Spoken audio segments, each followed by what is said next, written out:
All right, I have 12 o'clock on my watch, so we'll go ahead and get started. I want to welcome everyone to Medical Grand Rounds at the University of Colorado. We have no major Department of Medicine announcements today. I did want to highlight a couple of upcoming Grand Rounds. This following week's speaker will be Dr. Deirdre Cruz from Johns Hopkins, giving our annual Collins Lectureship. And then on May 11th, in 2 weeks, is our annual Shark Tank competition. If you have not attended one of those, they are very fun. So I encourage you to attend both of those Medical Grand Rounds. I want to remind everyone that you receive CME and mock credit for all Medical Grand Rounds at the University of Colorado. And so feel free to use the link placed in the chat to receive those. And I want to also encourage everyone to use the Q&A feature to submit questions for our speaker today, Dr. Maybank. We will gather all of those questions and comments and use them in our conversation period at the end of the talk. And now I want to introduce Dr. Matt Winia, professor of medicine here at the University of Colorado and the director for our Center on Bioethics and Humanities, to talk about today's very special lectureship. Matt? Thanks so much, Jeff. And I really appreciate having the chance to say a few words to just open our talk today. First, I want to dedicate this special Grand Rounds to two very special people. First, Dr. Morton Mower, who was an eminent cardiologist and inventor, a very generous art collector, and a great friend to our department and to our center, and especially to our art gallery. Some of you probably know this already, but Mort passed away on Monday at the age of 89. He had an amazing life, and we send our deepest condolences to Toby and Robin and the rest of his family. I also want to dedicate today's program to Dr. Bill Silvers. Bill is a retired faculty member in our department and one of the founders of our Holocaust Remembrance programs at CU. Bill had a terrible accident last weekend.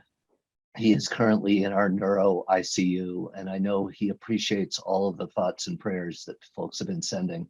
If you want updates on Bill's condition, you can visit his Caring Bridge site. It's under his name, William Silvers.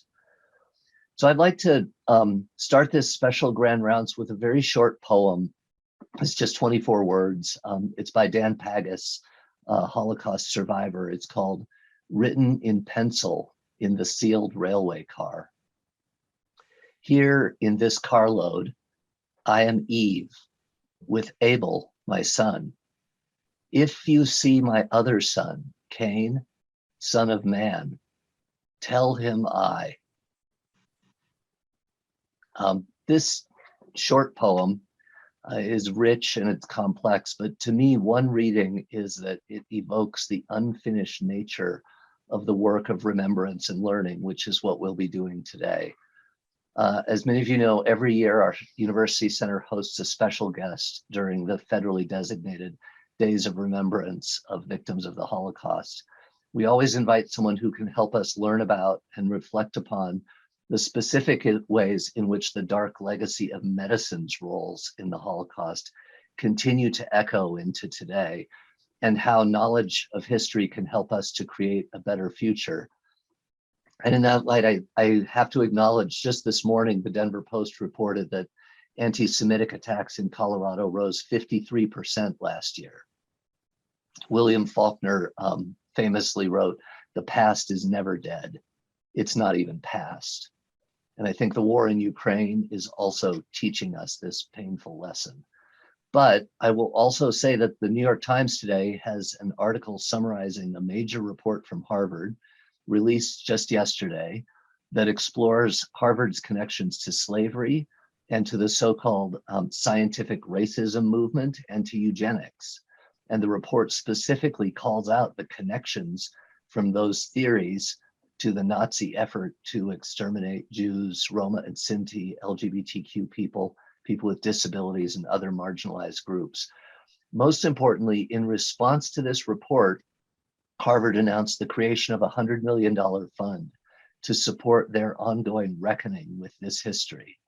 So history matters, and knowledge of history can spark action today. So this connection from history to the present and into the future is what our speaker today is going to explore. And I'll turn back to Dr. Connors to introduce Dr. Maybank. Thank you, Dr. Winia. That was very thoughtful and beautiful. I appreciate that. It is my pleasure. We do have an incredibly special speaker today, Dr. Aletha Maybank.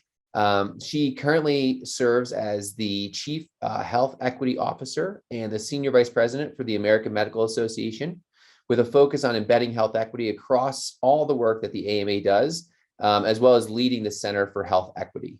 She joined the AMA in 2019 to launch the AMA's Center for Health Equity, and she was their inaugural Chief Health Equity Officer.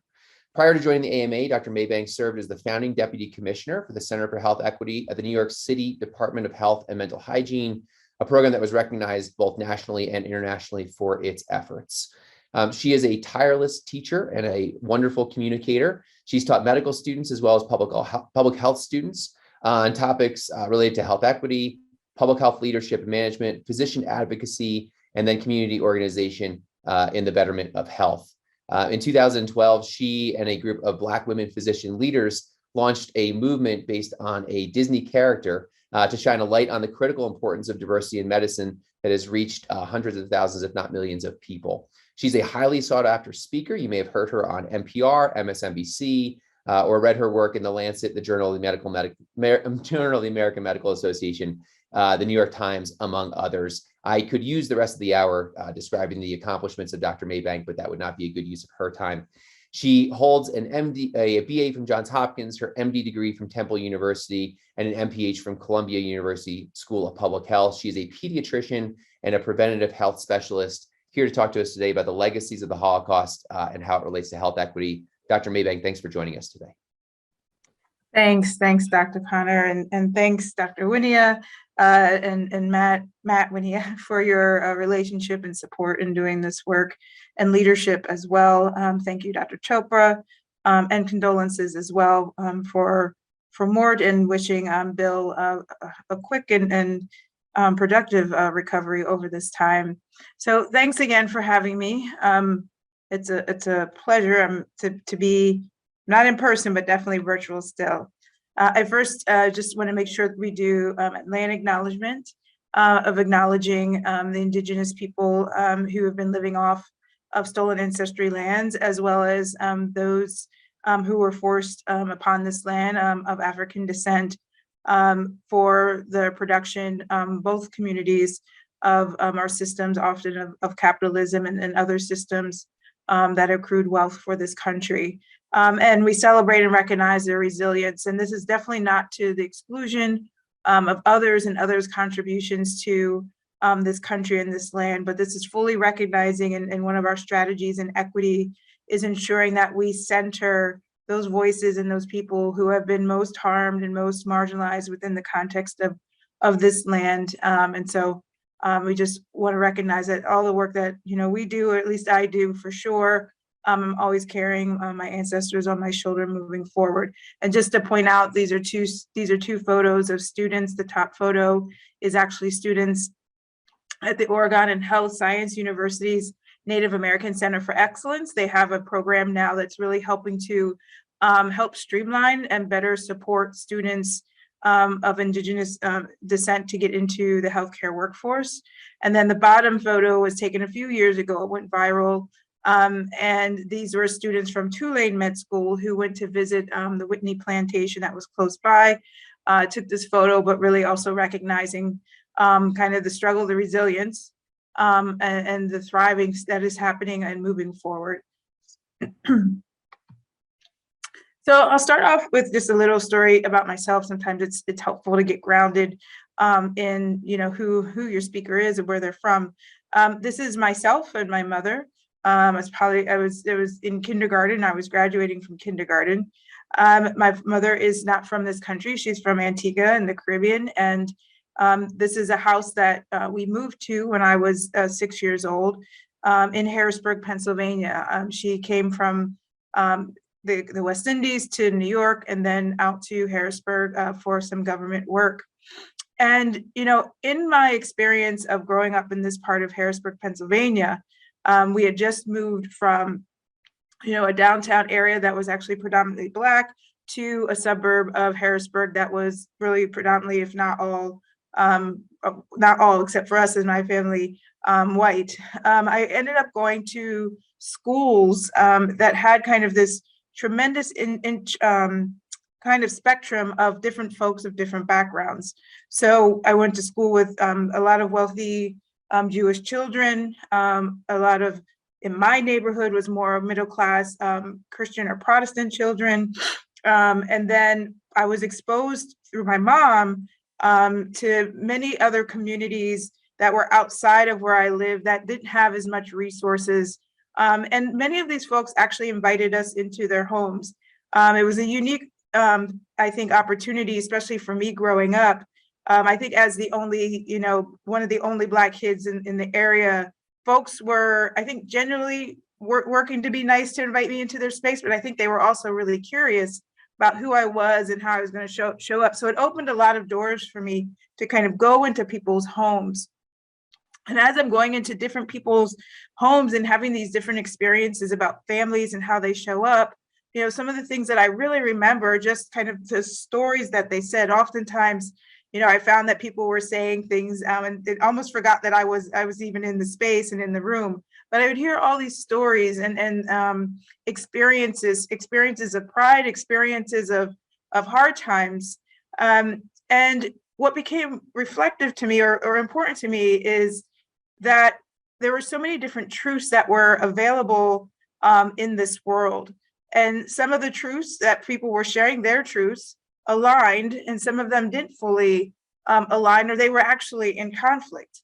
And it really always fascinated me to kind of better understand the kind of the human being and the human psyche, and understanding just the world around them, but also how they work to relate to others. And so as I've gotten older, really started to get into this space and understand about narratives and the stories that we tell. And that these narratives, can be understood as collective stories, and they really provide a lot of meaning that are woven into our everyday life fabric, and they're really embedded into our national psyche. And for us, without oftentimes realizing, they provide necessary mental models and patterns of beliefs to make sense of how our world is operating. And it happens whether it's through our language, through our thinking, and then the actions that we do as a result of the thinking that we have.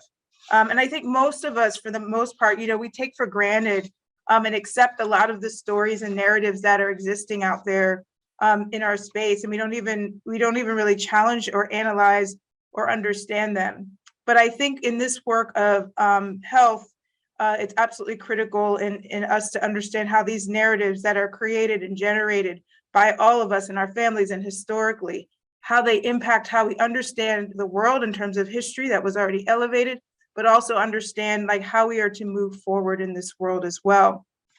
And so this is a photo of the memorial in Berlin, the Holocaust Memorial. And the other side is also the memorial of that was recognizing the tragedy for those who were lynched in the South. That's located in Montgomery, Alabama, and put together by Bryan Stevenson. And when we're looking at the history of the Holocaust in Nazi Germany and of slavery and lynching in the United States, we have to question, how did this happen? And what were and what continue to be the stories and the narratives that were told that really created this opportunity for decades of explicit and visible harm and genocide to millions of people and millions of human beings. And so our Bryan Stevenson, who I mentioned, he's an author. He wrote Just Mercy. Many of you may have heard of him. He had a film that came out a few years ago entitled Just Mercy. He was reflecting on, as he was, building the memorial that's in Alabama, he went to go visit the Holocaust Memorial in Berlin. And there were two pieces of realities that he thought of as he was going to visit them. And one of them was that, Berlin, there were no really written words around the space. And it was as if everyone really understood, what the story was and what the history was. Most people had a sense of what happened. And they kind of trusted people to walk into the space without having to write anything about a narrative around the Holocaust. And it's still, you could walk away with an informed experience.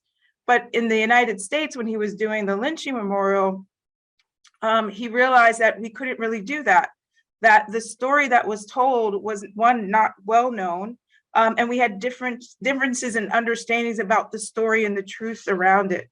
And so he really felt that this was a time where, at this moment in time, that one, there's a lot to be learned about this history that both of our countries have experienced, but also the connections to them. And the irony is, as I'm going to talk about a little bit later, is that much of what Nazi Germany learned was from our most racist aspects of our U.S. society, as Isabel Wilkerson elevates in her book Caste. And so I was actually in Montgomery, Alabama this last weekend.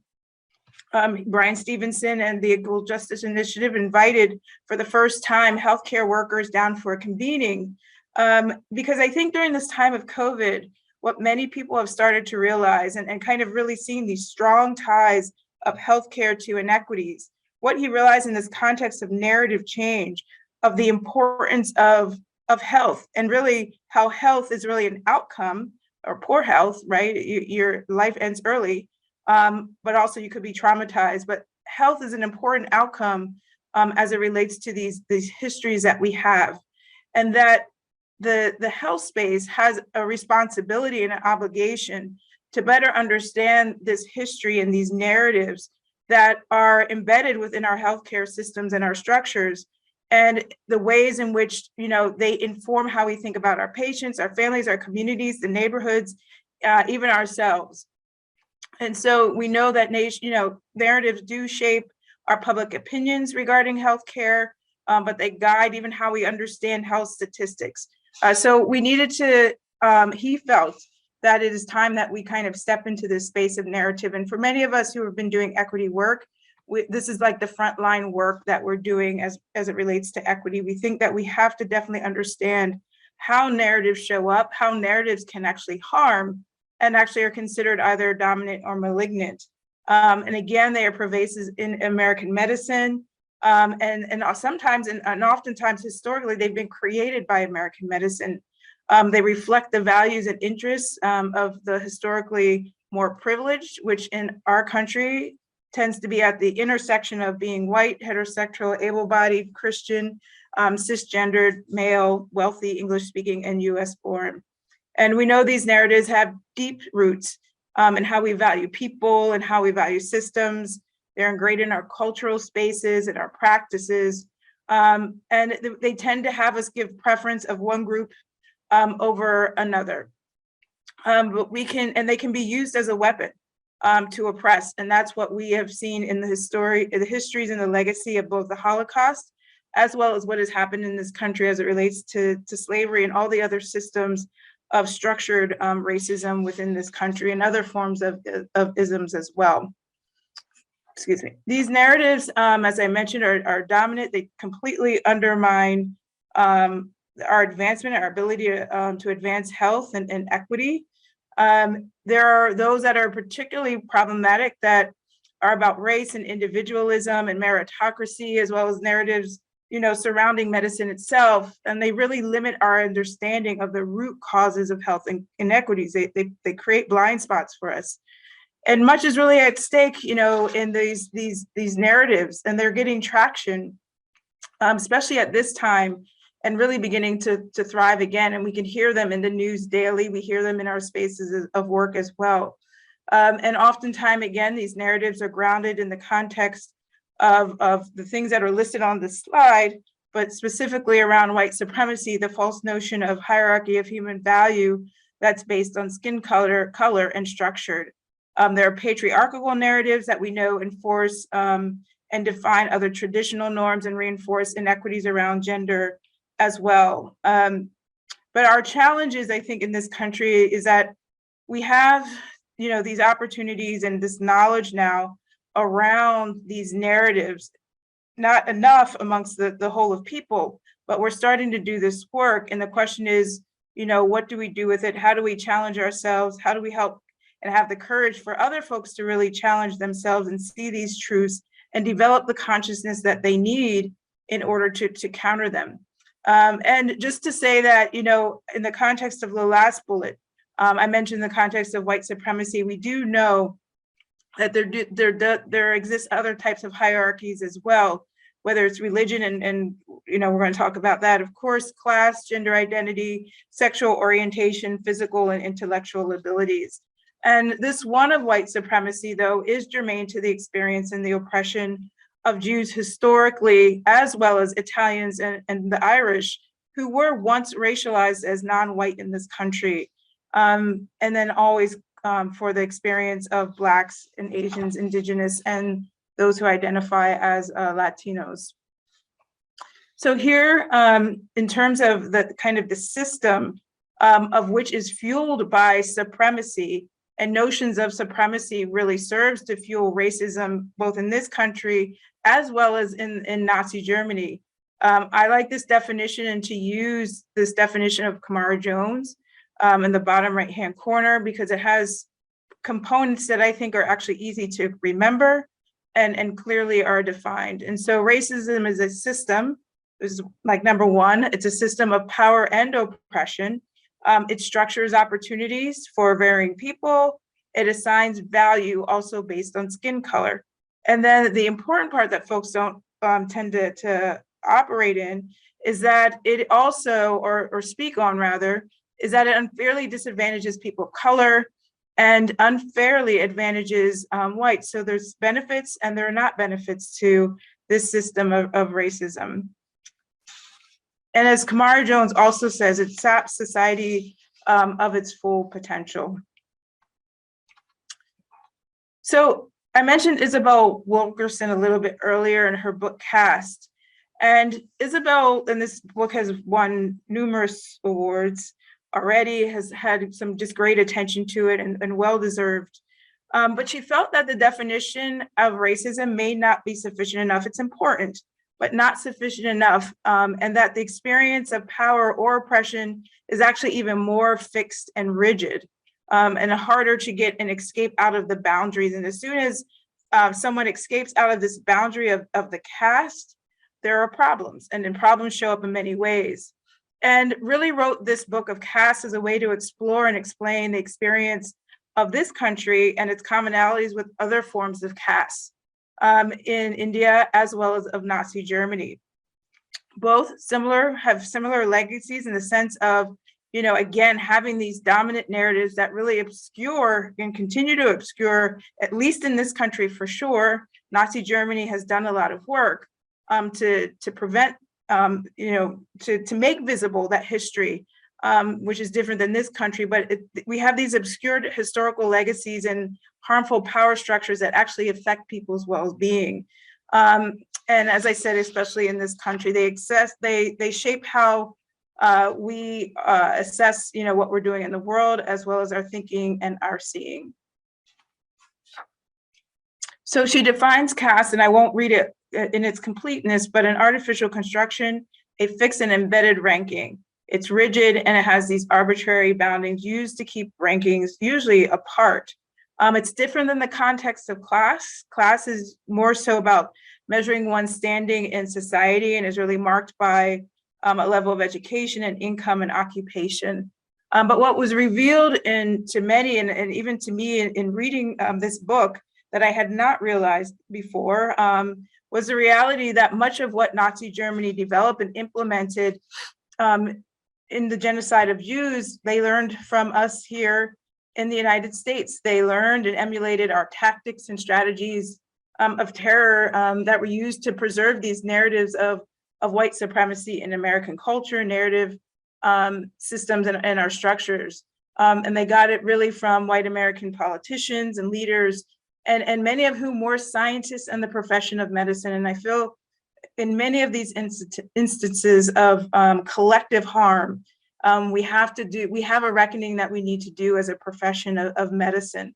So I'm going to walk through, a few of the key points in her analysis of which she organized into pillars. And the first is divine will and the laws of nature.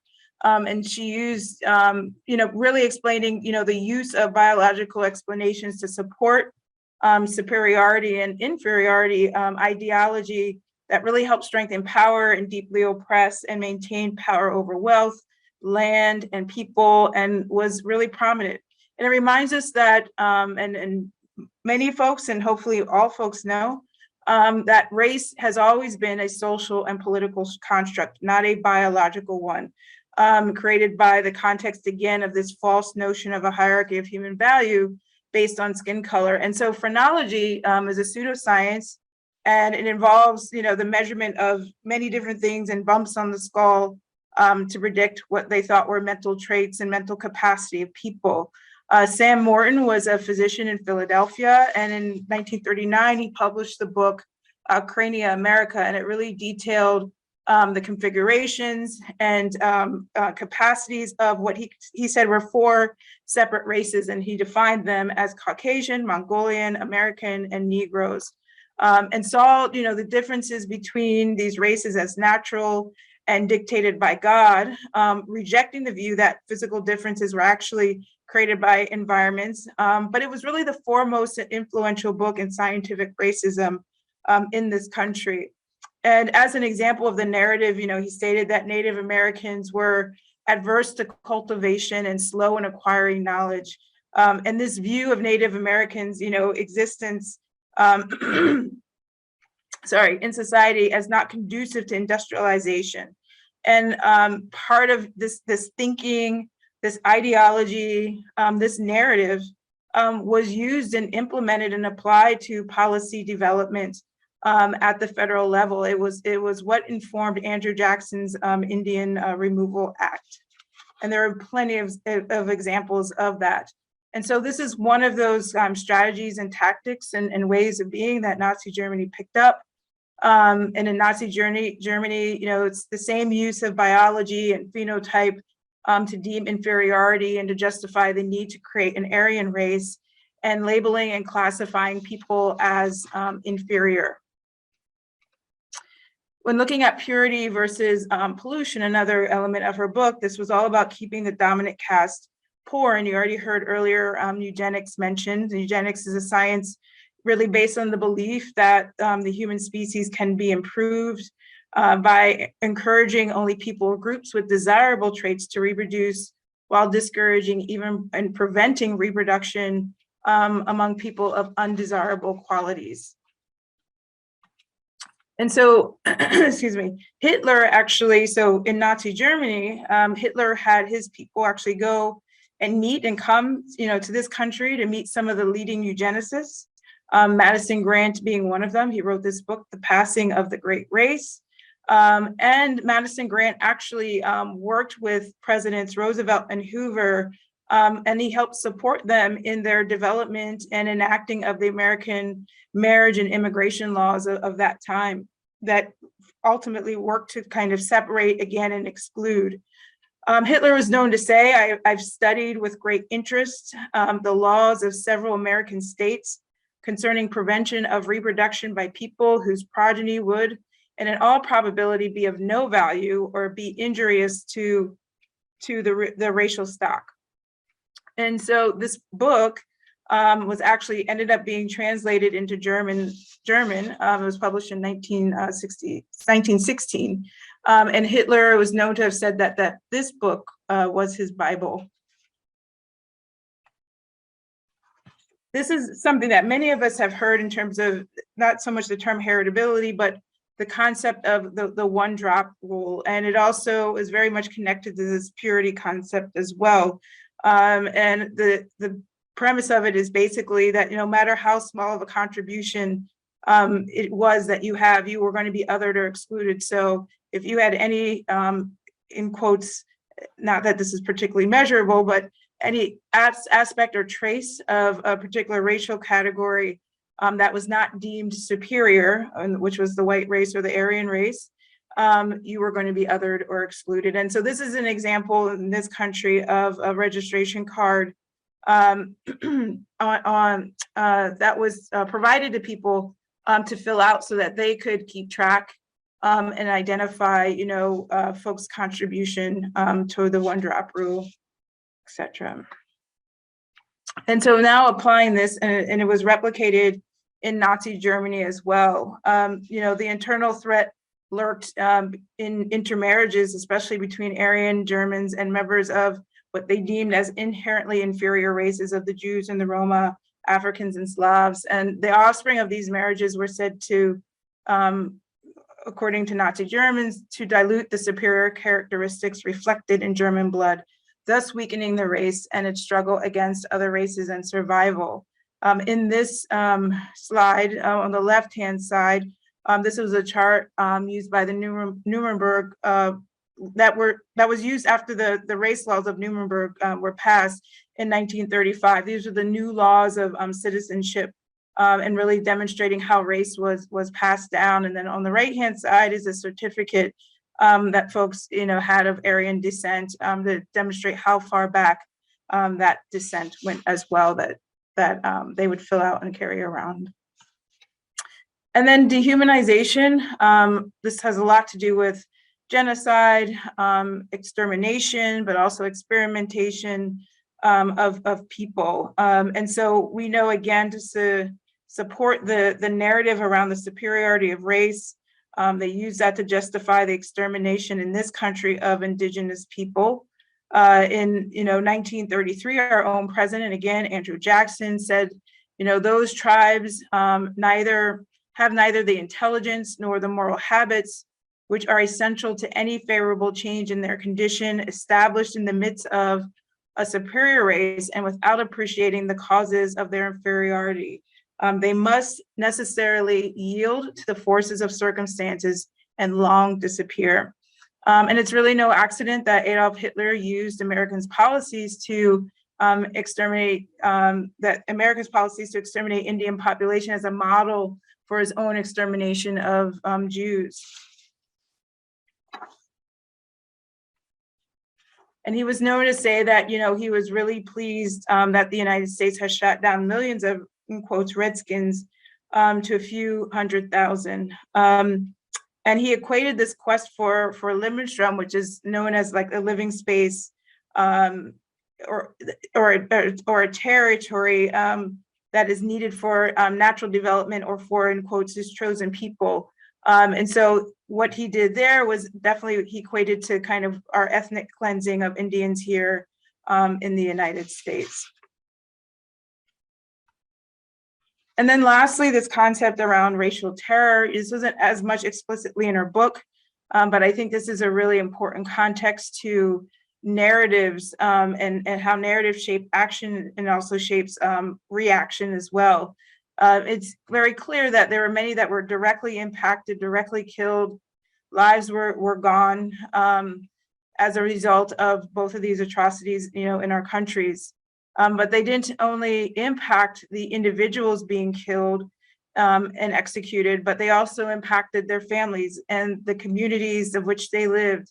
And at the present time, and even to this day, and I think that is an important part and sometimes really lost part of all of this tragedy, of the psychological trauma that has been caused by Nazi Germany, as well as American slavery and lynching, and that still reaps its impacts into the psyche of all of us to this day. And here's just a demonstration of that more so on the right-hand side. And for those, if anybody's a pediatrician, you have a sense of what they call the ACEs, the adverse childhood experiences, that says that, this context of trauma at an early age and exposure of it, small amounts, but large amounts of it become embodied. They are historical over time, and they can be passed down across generations. But even in that individual person, it does lead to challenges with coping with individual context, but also in collective context or community context. And you have increased burden of disease and stress, as well as early death. So that can happen on the individual level as well as the community level. And so when folks talk about how does, racism and sexism and any form of any of these isms, these systems of power that work to oppress, they carry a heavy burden on the communities and families over time. So there's more and more evidence about the impacts on the physical body, but also definitely more evidence on kind of the impacts across generations and over time. And so how do we work to move forward, or what did Germany do in terms of repair and healing? And this is not to say that, those who have experienced the Holocaust and their descendants are not still have like residual harm or experience or historical memories and thought about all of this. But what they have done is some work to repair. And one of them is around kind of the accountability that's taken place.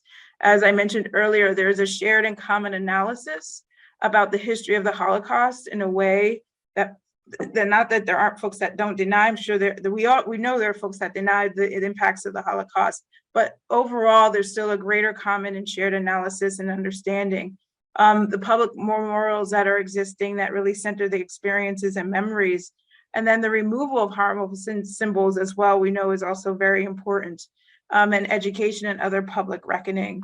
In our United States context, we still have our, this continued ideology around white supremacy, and it's not just here in the United States, it is a global context. We see acts of racism and anti-Semitism are still deeply codified in our laws or our culture, or at least our culture and our souls. Police brutality, mass incarceration, we still exist, segregated healthcare, and just ongoing human dehumanization of folks on part of the medical community in different ways, and most times unseen in invisible ways. I express and share that not only is this embodied, this embodiment is really what shows up of trauma over time, shows up in our data, right? And that our data is really a representation of all of that, the historical trauma, but also these structured inequities. And when we look at something like this is data from 2021. It's not the latest data, because as many of you know, life expectancy is even lower now. But what we're able to see is that, COVID has definitely had its impact, but also to look at the gaps that continue to get greater and greater. But as you look at it, the way to, from my perspective, to interpret this is that this is a reflection of structured inequities in our policies and institutions that are historical, as well as in the present time. Then there's also existing other ways that racism still shows up, in our systems, and in healthcare especially, is race-based medicine. The inclusion of race, in clinical decision-making really exemplifies this covert way in which racial essentialism still exists. And it's this idea that race is biological and genetic, of which we know that's not the case at all. And so this is a great article that was published in the New England Journal of Medicine a few years ago. And so there's a lot of work that we need to do around this, because the problem of incorporating race into clinical algorithms is this underlying prevalence that the idea of race could even be a contributing factor to how kidneys and reproductive organs and bones work. We don't make adjustments for clinical algorithms as it relates to someone's hair color or the language that they speak or the color of the shirt that they wear. And so doing so based on skin color is, again, just a reflection of the profound extent to which false racial beliefs and racial essentialism are permeating through medicine. And it's the way that we are still harming our communities and people in medicine.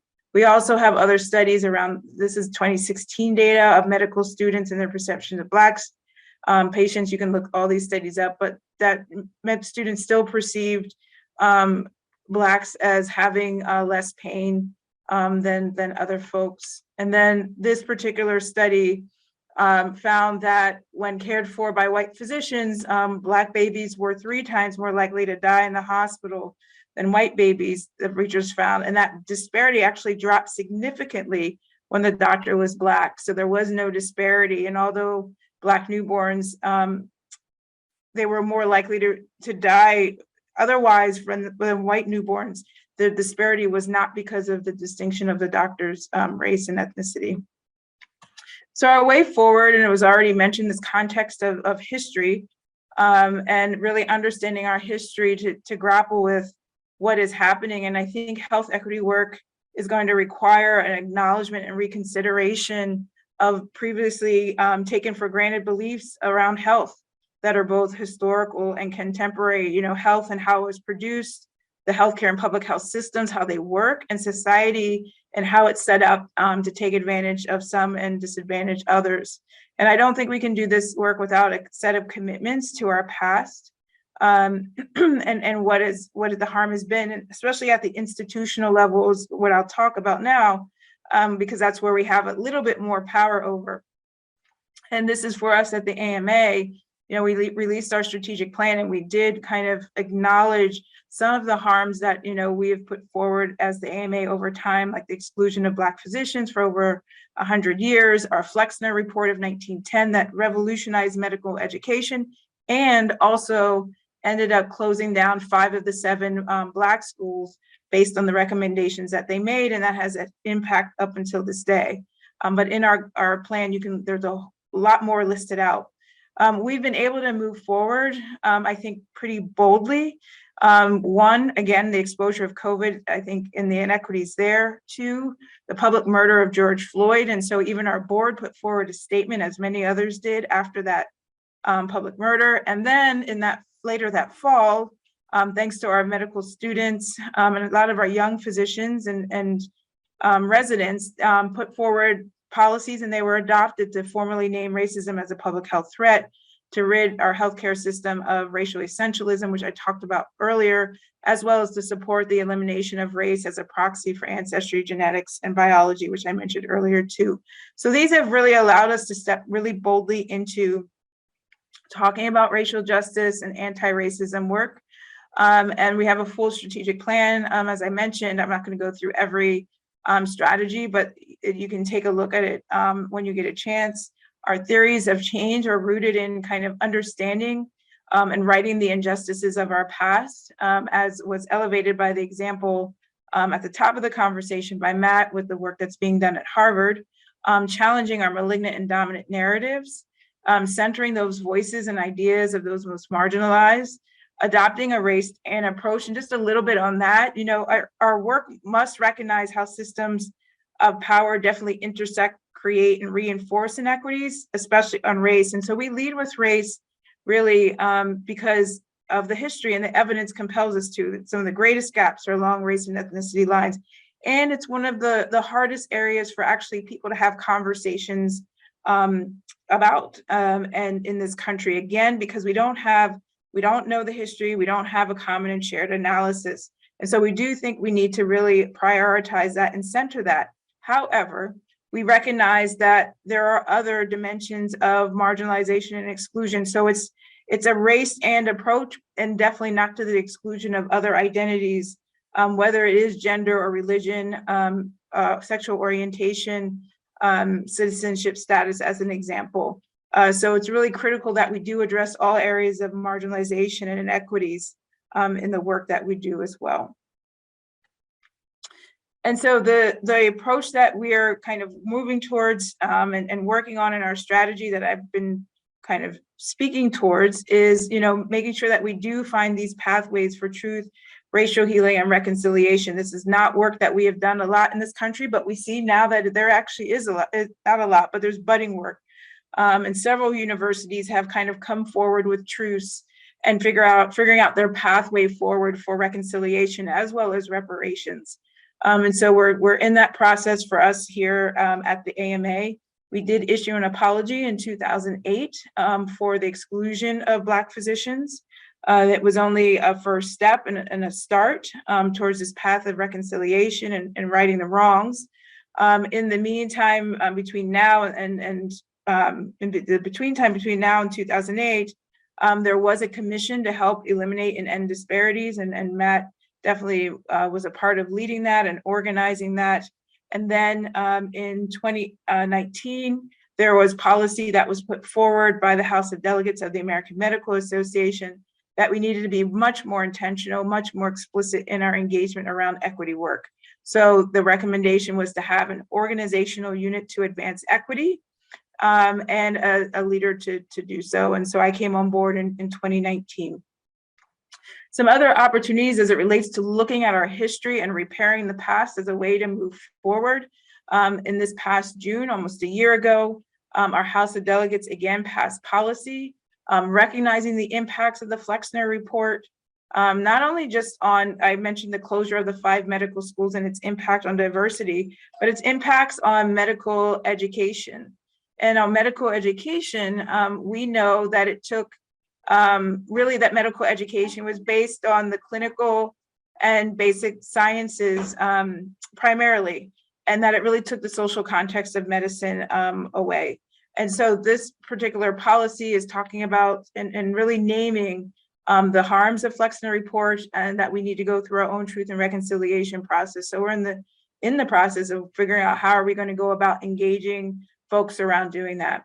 Our own president, James Madera, about a year ago, also was reading some historical documents that I just have to give acknowledge and credit to Matt Winia for all of this, really, because a lot of the work that he led up when he was at the American Medical Association has completely informed the work that we are doing right now at AMA. And so some of the documents that were created and some research and analysis done, really looking at the history of AMA's exclusion, really shows and highlights Nathan Davis's specific role and explicit role in the exclusion of Black physicians. So when Dr. Madera read that, he really immediately, I remember this email exchange, asked the building management to remove his bust from public view and put it in the archives for educational purposes. And then the board also voted to remove his name from an award. So to help support physicians kind of get into this space of narrative change work and understanding language and words and how they matter, we released this past fall a guide to language, narrative, and concepts, really hoping to give guidance on equity focus and person-first language and why it matters.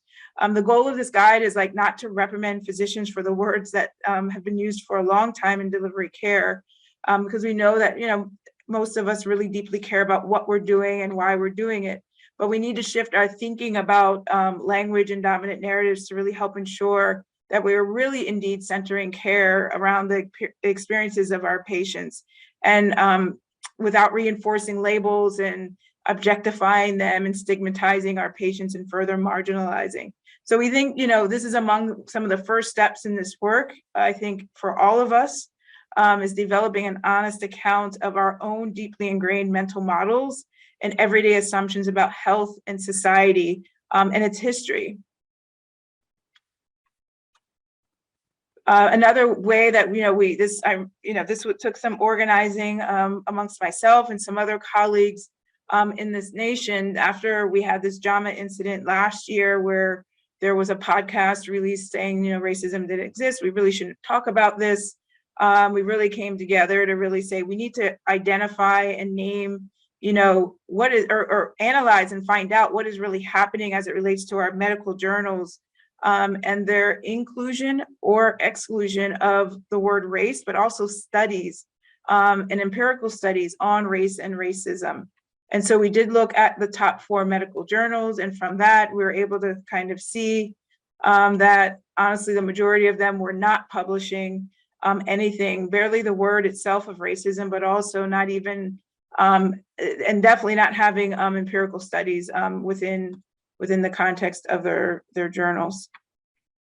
And that has significant impact for many of you who are doing this work of medicine, because that's where we get most of our guidelines from, or peer review is where we kind of work to get the evidence that we need in order to create our guidances and protocols that we develop in medicine. The other aspect is how are we going to work towards changing even these visual narratives? So I talked about language, but visual narrative is really important too. And I remember seeing this for the first time, and many of you may have seen this. This just is really within the last year that this young student has been exposed to the world and his work and his art and his illustrations. And I remember seeing this and kind of thinking wow, I do not see images at all, really, of any other racial identity than white in our textbooks and in all of our materials in medicine. And so now, he's definitely gained a lot of attention for himself, but also I think gained a lot of attention for this particular challenge in medicine. Again, centering the voices and valuing the people who are most marginalized is absolutely critical. I mentioned, I don't know if I mentioned in this talk, but part of one of our history as AMA is that we have a former president, Jane Marion Sims, who's considered the father of gynecology, and he did experiments on enslaved women without anesthesia to repair problems that they had in their vaginal canals. And really it was after they would give birth. And it was a way to actually preserve what I say the reproductive engine of capitalism, which was the Black woman's womb. It needed to work and function in order to reproduce. But there was a lot of harm clearly in the stories of these women of, I think it was 11 women that he did these experiments on. And we all know this because he documented it himself. He wrote his own biography and he talked very explicitly about the work. And so it's critical that we center their voices. And so this particular picture is also in Montgomery, Alabama, about a few blocks away from where Sims' healthcare practice was in Montgomery, Alabama. But this is more so centering their experience, recognizing their own trauma. And I also like that it's at the intersection of arts and something I think we could do more of in the space of medicine. I talked already about kind of, getting rid of race-based medicine and moving towards race-conscious medicine, understanding that race is a social and power and political construct and not a biological one. There are frameworks that are already existing to do this out there. And this is a framework that was put together by Bram Wispelwey and Michelle Morse. They're both at Brigham's in Boston. And they actually wrote an article on Boston Review, and that Boston Review article generated lots of attention and lots of negative attention in the sense of they started to get attacks, physical attacks, social media attacks, to the point where even my colleague Michelle, she had to have security and details and all that, and had to have a safety plan for her own safety. So we're finding that the same folks who are attacking, our education in many ways across the country are also close to those, if not the same people, who are committing acts of violence towards Asian Americans and Jewish people and Black people and Indigenous people. All violence is going up in this country. And this has always been here. I think it's just surfacing in a way that it hasn't before because we have social media, we have more channels, we have more people talking about these issues at this time. And so lastly, as I start to close out here, what I really feel is absolutely critical as we start to develop this critical consciousness to understand history better, to see connections between, the Holocaust as well as what has happened in this United States, to understand how it shows up in our own personal lives, but also in the work of medicine. This is hard work, and not everyone, as we were very clear, is not going to be happy that we're moving this direction.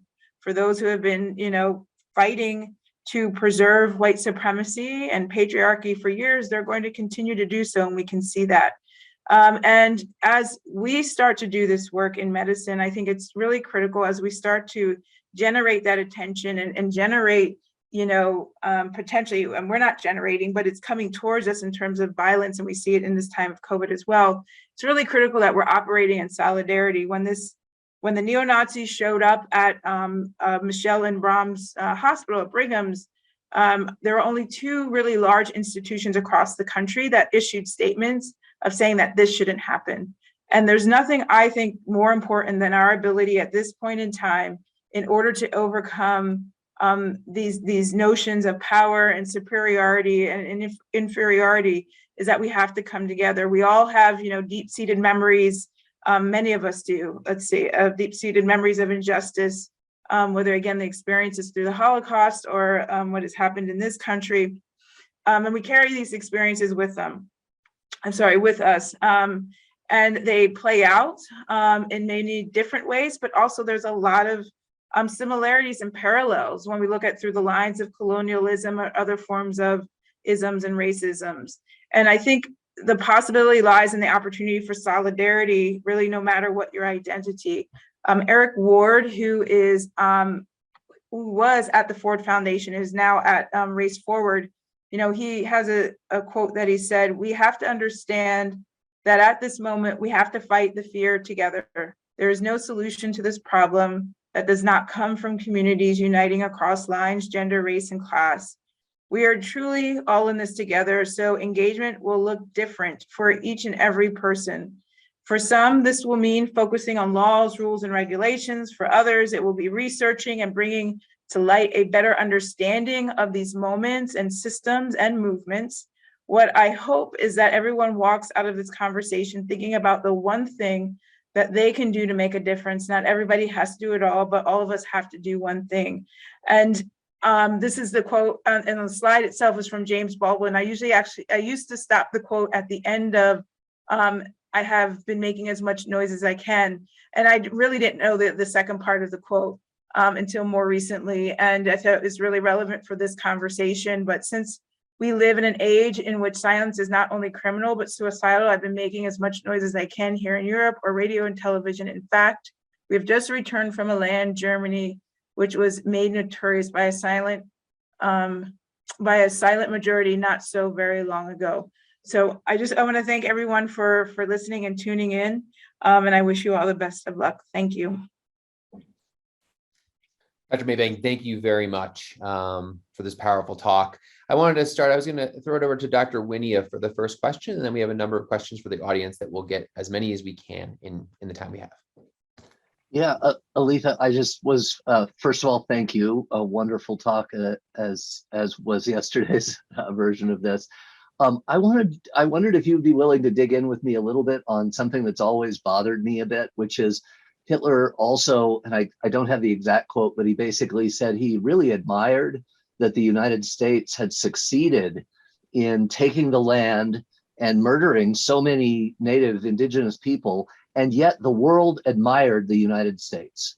Right. And this notion of being able to do that and retain the world's admiration was something he was very interested in. And my sense was always, maybe that has something to do with the fact that we were so successful in labeling indigenous people as savages who, didn't deserve the land, that we would do better with it, that kind of thing. But which is very sort of biological, medicalized rationale. Rather than saying this is a land grab, we say these are people who are, misappropriating a valuable resource which we could do better with, and they're savages. And of course, you hear that echoed today even by Russia, talking about Ukrainians as savages and even calling them Nazis. But I wonder if there are other ways that you think the U.S. has succeeded in retaining the admiration of the world, despite a pretty sordid history, at least off and on. I think there are many ways in which the United States maintains this history, maintains this impression of goodness and good, and I think it's rooted in our Constitution. One of the big lies of that, that we believe that all men are created equally, but our actions tell us differently. And I think that's the nature of power, and power and privilege, and how power uses, in order to maintain power and privilege, uses the psyche of people in order to have them believe that they are better off or better than others, in order to hold power amongst themselves, right? And this plays out, Jonathan Metzl talks a lot about this in Dying of Whiteness, and this context of what is happening in quotes, middle America, or poor white America, of how they are voting against their own self-interests. And this lie has been told to them that they don't have, and they need to protect themselves because somebody else has you at danger, and you are dangerous, not realizing really the people who have you at danger and are the people who are in power, and the people who are able to, financially get things, financially exclude you, build and create laws that exclude you, and don't allow you to have health care and access to so many different things. But I think that the brilliance, in the one sense, of those who have had power in that way in this country, it's not the quality of, it's not the quality of dehumanization. I hear that a lot. I actually feel and know it's the fact that they understood and still understand the human psyche, that we are very human, and that when you start to tell people or set up the situation that they cannot have, and they're not having because of something else, they understand the insecurities of human beings and what the reactions may be, and especially if they are kind of struggling and working to survive themselves. And it's been a beautiful, and not beautiful, it's been a very successful strategy that I think it's not just, I think people believe and view America like that because Americans view themselves like that. And they view themselves as good people. And that it's the other people's problem, or it's somebody else's problem within this country, in the context of this country. And because we believe it, and then we go to other places and we believe it, right? This concept of, American exceptionalism, we believe it. So other people, I think, tend to believe it too. Dr. Maybank, I know it is 1 o'clock, but if I could ask one other question, because there was a sort of a series and a theme on the idea of reparations and how physicians can make things better.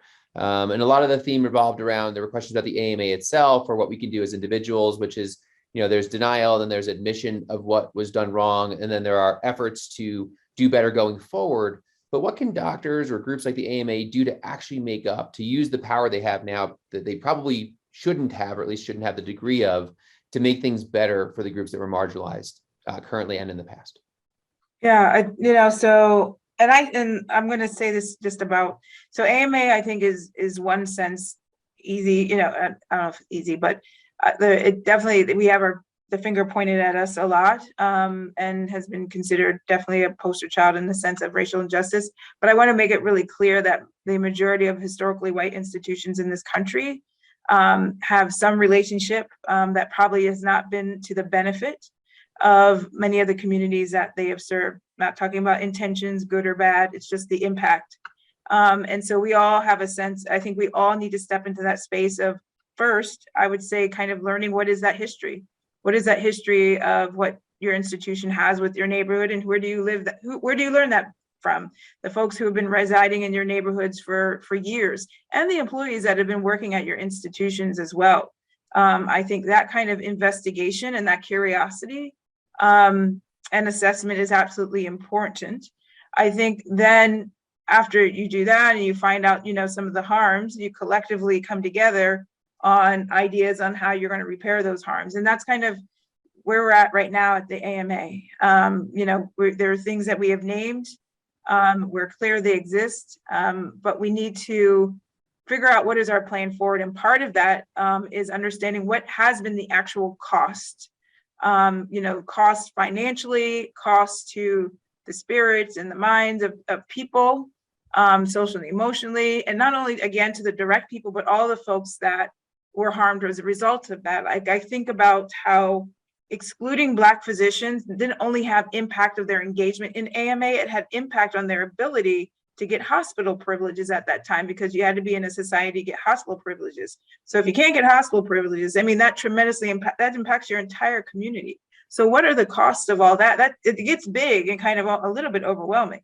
But then you get Harvard, you see this example from Harvard, well endowed space. So they could give 100 million. I get it. Not everybody can do that, but that is a commitment. And I think that's the other part of it. It's the commitment piece to it and the accountability to doing it as well. And accountability definitely should come from ourselves as institutions, the leaders with institutions, the people with institutions, but also the ways that we're engaging with the people that have been harmed also is also really critical to accountability to moving this work forward. But I think at the start talking and finding out what's happened at your direct institution, know the history of it, and talk to the people around your community and in your community to get to a sense of that. That's great. We are a little over time. I appreciate you taking the extra time. Dr. Maybank, as we think about the harms of the past and how they reflect on our current day, really appreciate you helping us do that here in Colorado. No problem. Thank you.